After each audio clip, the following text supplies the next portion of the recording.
Welcome to your November real estate market update for Gunnison and Crested Butte. It's been a relatively slow month in real estate here, which is pretty typical for this time of year. It's what we call off season, so there's no one around, a lot of town is shut down, not a whole lot going on. So instead of diving into our local market, I want to talk about some really exciting national news, which is that mortgage rates have fallen for the third consecutive week in a row. Holla freaking Luya.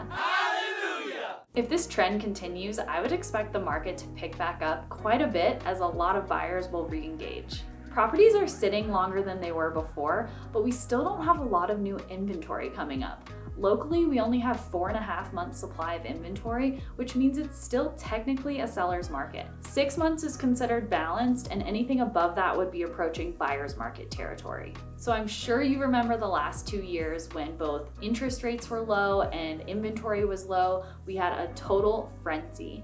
While rates may not get quite as low as they were the last 2 years, I would expect that if they continue to drop, we'll definitely see an uptick in demand. And of course, in our local area, as we get into the meat of ski season and more people are around, I would also expect to see an uptick in activity. The other national news that I wanted to mention real quick is that the conforming loan limit was just raised by about 12% to just over $726,000 for 2023. This means that buyers will have more flexibility and probably lower interest rates when financing a higher priced home. So again, I think all of this news is going to have a positive effect on buyer demand. So to wrap it up, even though it's a little slow right now, it seems like there's some really positive national news that could lead to some increased market momentum in the near future.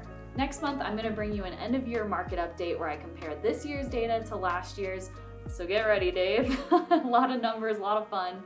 So hit that subscribe button and stay tuned.